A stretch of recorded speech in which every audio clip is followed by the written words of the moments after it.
আসসালামু আলাইকুম। স্কুল ঘরের সবাইকে স্বাগতম। সুপ্রিয় শিক্ষার্থীবৃন্দ, তোমরা যারা এসএসসি 2025 সালে পরীক্ষা দিবে তাদের জন্য আজকের এই সাজেশনটি। আজকে তোমাদের সাজেশন দিব বিজিএস, এবং এটা শুধুমাত্র এসএসসি পরীক্ষা 2025-এর জন্য না, তোমাদের যে আগামী মাসে অক্টোবর মাসের প্রথম সপ্তাহ বা দ্বিতীয় সপ্তাহে বাংলাদেশের প্রত্যেকটা স্কুলে কিন্তু তোমাদের টেস্ট পরীক্ষা শুরু হবে। সো তোমরা বুঝতেই পারছো, এখন থেকে মনোযোগী হয়ে তোমাদের এই সাজেশনটাকে ফলো করে যদি তোমরা পড়তে পারো তাহলে 90+ নাম্বার ইনশাল্লাহ তোমরা তুলতে পারবে। কথা না বাড়িয়ে চলো আমরা এবার সাজেশনে চলে যাই। কোন সেই 8টি অধ্যায় তোমাদের 8টা সৃজনশীলে আসবে আশা করা যায়, এবং এই 8টা থেকে তোমার অ্যান্সার করতে হবে 7টা। তোমরা জানো যে 11টা থেকে 7টা সৃজনশীল দিতে হবে, 7×10 এবং 30টা এমসিকিউ। তো চলো বন্ধুরা আমরা চলে যাই। এবার আমরা দেখব কোন কোন সেই 8টি অধ্যায়। প্রথমে অধ্যায় 3, তোমরা একটু মনোযোগ দিয়ে শুনবে। এটা অধ্যায় ভিত্তিক সাজেশন দেওয়া হচ্ছে। পরবর্তীতে আমি আলাদাভাবে তোমাদের গ ঘ এবং জ্ঞানমূলক অনুধাবনের জন্য কোনগুলো পড়তে হবে সেটার উপরে কিন্তু তোমাদের ভিডিও বানাবো। সো আজকে শুধু চ্যাপ্টার সিলেক্ট করে দিচ্ছি, কোন চ্যাপ্টারগুলো পড়লে তুমি 90+ নাম্বার তুলতে পারবে। প্রথমে অধ্যায় 3। অধ্যায় 3 থেকে সৃজনশীল আসবেই। অধ্যায় 11 থেকে একটা সৃজনশীল আসবে। অধ্যায় 7 থেকে একটা সৃজনশীল আসবে। অধ্যায় 6 থেকে একটা সৃজনশীল আসবে। অর্থাৎ আমি যে 4টা বললাম, এখানে 4টা থেকে 4টাই কমন পড়বে ইনশাল্লাহ। এবং 16 নম্বর অধ্যায় থেকে সৃজনশীল আসবেই, কোনো মিস্টেক হবে না। এবং 15তম অধ্যায় থেকে সৃজনশীল আসবে।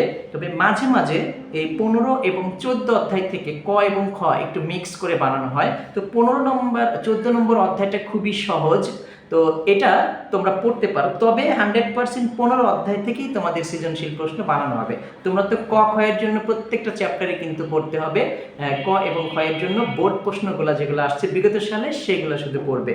তো আমি 16-এর পরে বললাম 15 অধ্যায় এবং 1 অধ্যায়। অধ্যায় 1 থেকেও একটা সৃজনশীল আসবে। সো আমরা একটু গুণে দেখি কয়টা আছে। অধ্যায় 3, 11, 7, 6, তারপরে 16, 15 এবং 1, মোট কয়টা হয়েছে? 7টা। আরও একটা অধ্যায় আছে, অধ্যায় 13। এটা হচ্ছে তোমাদের বাণিজ্যিক ব্যাংক, কৃষি ব্যাংক, ওইখানে যে ব্যাংকের কিছু টপিক আছে সেই অধ্যায়টা থেকেও তোমাদের প্রত্যেক বছরই কিন্তু সৃজনশীল প্রশ্ন বানানো হয়। এখন তোমার এইখানে যে আমি 8টা দিলাম, এই 8টা থেকে কিন্তু তোমার 7টা কমন পড়বে। আমি একটা এক্সট্রা রেখেছি এই জন্য 7টা, 8টাই কমন পড়বে। ধরলাম 7টা কমন পড়লো, আরও 4টা সৃজনশীল থাকে। তাহলে কোন অধ্যায় থেকে সৃজনশীল আসবে আমি বলি, সেখান থেকে আসলে ওটা অ্যান্সার করবে না। যেমন অধ্যায় 12 থেকে একটা সৃজনশীল আসবে, এটা অনেক পড়া, এটা অনেকেই স্কিপ করে। এবং অধ্যায় 2, এটা যদিও এখন এই অধ্যায় 2 থেকে প্রশ্ন বানাবে না, এমনিতেই এটা সবাই বাদ দিবে আর পছন্দও করে না কেউ। এবং অধ্যায় 12 এবং অধ্যায় 10, ঠিক আছে, অধ্যায় 10, অধ্যায় 9, এই 4টা অধ্যায় থেকে ধরো তোমার প্রশ্ন যদি 4টা আসে, 7 আর 4, 11, তাহলে এই 4টা অধ্যায় তুমি একদম স্কিপ করে দাও, কোনো সমস্যা নাই।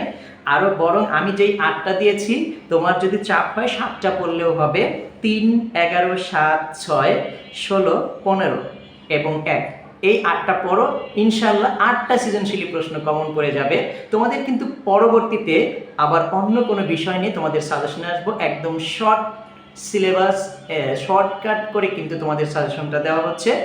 3 থেকে 4 মিনিটের মধ্যেই কিন্তু তোমরা যদি একটু এই ভিডিওটা দেখো, তো যদি ভালো লেগে থাকে অবশ্যই কিন্তু লাইক, কমেন্ট, শেয়ার করবে এবং বন্ধুদের মাঝে বেশি বেশি করে শেয়ার করে দিবে, যেন অন্য বন্ধুরাও দেখে উপকৃত হতে পারে।